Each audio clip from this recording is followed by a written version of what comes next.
जय जिनेंद्र दोस्तों, आज हम सिद्ध परमेष्टि के बारे में जानेंगे।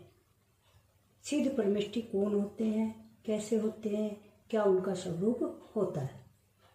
बीते शनिवार को हमने अरिहंत परमेष्टि के बारे में बात की थी, अरिहंत परमेष्टि के बारे में जाना था। आज हम सिद्ध परमेष्टि के बारे में जानेंगे। सिद्ध कौन होते हैं, कैसे होते हैं, किसे कहते हैं। सिद्ध परमेष्टि हम उन्हें कहते हैं जिन्होंने अपने 4 अघातीय कर्म, वो 4 अघातीय कर्म कौन से हैं? नाम, आयु, गोत्र और वेद। 4 अघातीय कर्म की 85 कर्म प्रकृतियों का 6 करके मोक्ष प्राप्त कर लिया है। अरिहंत परमेष्टि में तो हम 4 घातीय कर्मों को उनका 6 करता है जीव, और सिद्ध परमेष्टि में 4 घातीय सहित 4 अघातीय कर्म का भी 6 हो जाता है। इस प्रकार 8 कर्म से जीव मुक्त हो जाता है। उसको हम मुक्त जीव, निराकार, निरंजन, निकल परमात्मा आदि नाम से जानते हैं। सिद्ध भगवान अशरीरी होते हैं, उनके शरीर नहीं होता है, वो अमूर्तिक होते हैं, उनको हम देख नहीं सकते हैं। सिद्ध भगवान के कोई चिन्ह वगैरह भी नहीं होते हैं, उनके कोई अष्ट प्रत्याहार्य भी नहीं होते हैं। और मुक्त जीव का स्वभाव होता है कि वह दीपक की लो की तरह उधर गमन करता है। जिस स्थान से वह मुक्त होता है, जिस स्थान से वह मोक्ष प्राप्त करता है, उसी स्थान से वह दीपक की लो की तरह सीधा, बिल्कुल सीधा उधर गमन। मुक्त जीव का स्वभाव कैसा होता है? उधर गमन करता है वो, और सीधा सिद्धालय में जाकर विराजमान हो जाता है। सिद्धालय से आगे जीव नहीं जा सकता है, क्योंकि सिद्धालय से आगे धर्म द्रव्य का अभाव है, और धर्म द्रव्य हम चलते को चलने में सहायक होता है। जब धर्म द्रव्य का अभाव है तो जीव आगे जा ही नहीं सकता। सिद्ध भगवान की वैसे तो अशरीरी होते हैं, वो जिस शरीर से मुक्त जाते हैं उससे कुछ कम उनके आत्म प्रदेश होते हैं। वो पुरुषाकार में होते हैं, उनका कोई शरीर तो होता नहीं है। उनके शरीर की अवगाहना, उत्कृष्ट अवगाहना तो होती है 525 धनुष, और जघन्य अवगाहना होती है 3.5 हाथ। आगम के अनुसार 6 माह 8 समय में 608 जीव मुक्त होते हैं, यानी 608 जीव मोक्ष को प्राप्त करते हैं। इस प्रकार सिद्ध भगवान कैसे हुए? जिनके 8 कर्म नष्ट हो गए हैं, जो संसार में लौटकर दोबारा नहीं आते हैं, उनका जन्म मरण से वो सब से छूट जाते हैं, और वो अदृश्य होते हैं, वो हमें दिखाई भी नहीं देते हैं, धर्मोपदेश भी नहीं देते हैं हमें। वो तो अपने सिद्धालय में जाकर अनंत सुख का अनुभव करते हैं। तो ऐसे ही सिद्ध भगवान होते हैं।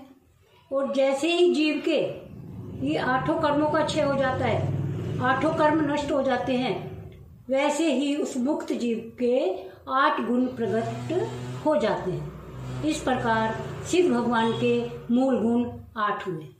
अब हम सिद्ध भगवान के मूल गुणों के बारे में जानेंगे। सिद्ध भगवान के मूल गुण 8 होते हैं। नंबर 1, क्षायिक सम्यक। अब क्षायिक सम्यक क्या है?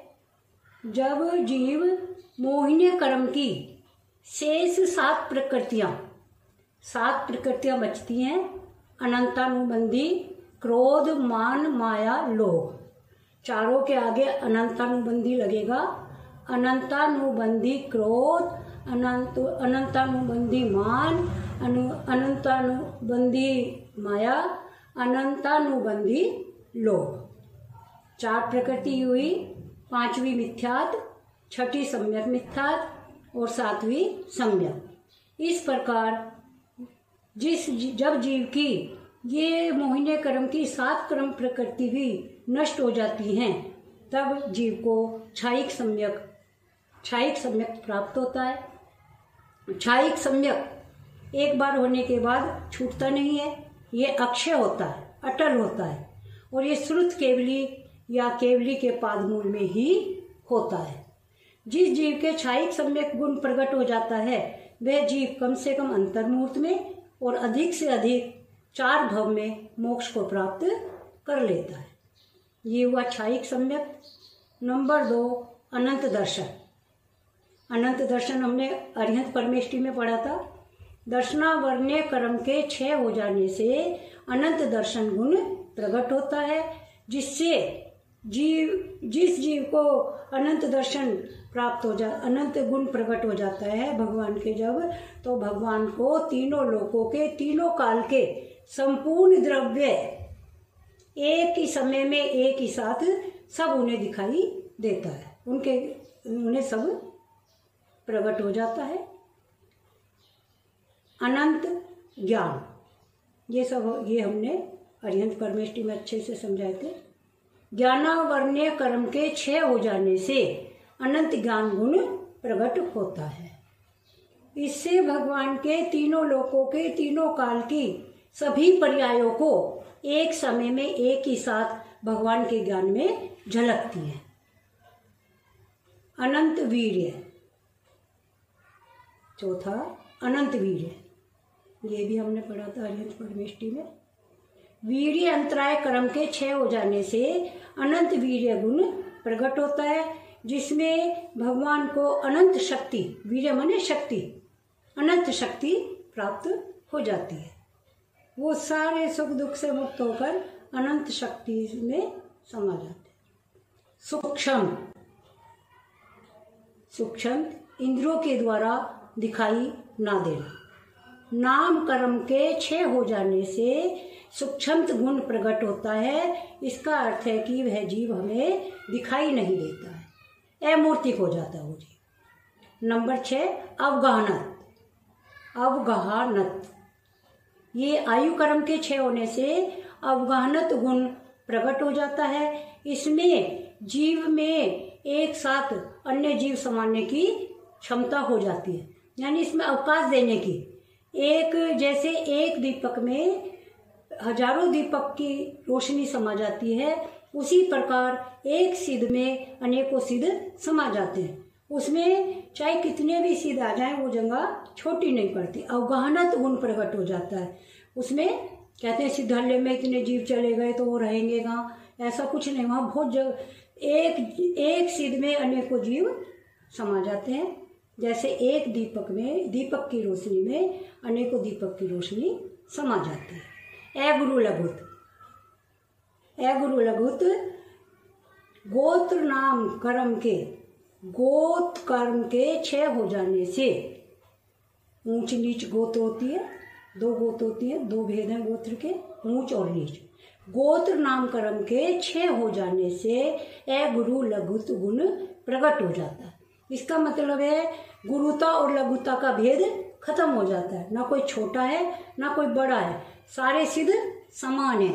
अरिहंत में तो जो सामान्य केवली और तीर्थंकर केवली में भेद होता था, यहाँ पर सामान्य केवली और तीर्थंकर केवली, इनमें कोई भेद नहीं है। सभी सिद्ध होने के बाद सभी समान हैं।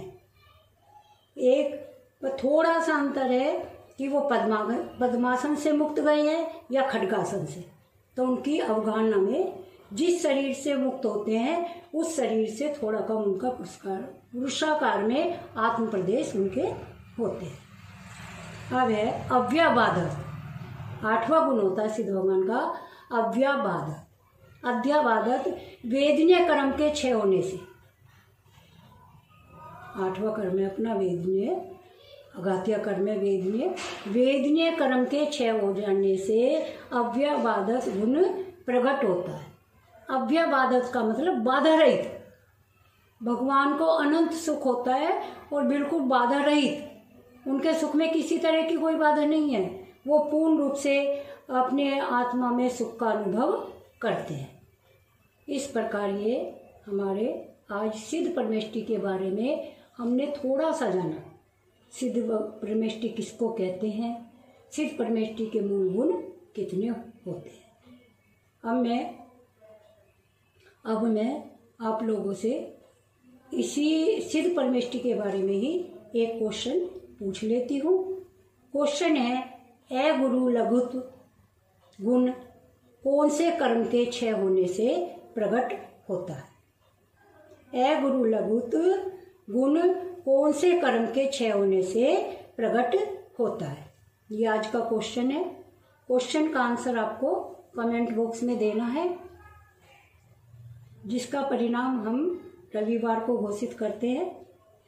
जो भी प्रथम विजेता होता है, जिसके सारे क्वेश्चनों के आंसर हमारे पास आते हैं और सारे ठीक होते हैं, उसी को हम फर्स्ट विजेता घोषित करते हैं।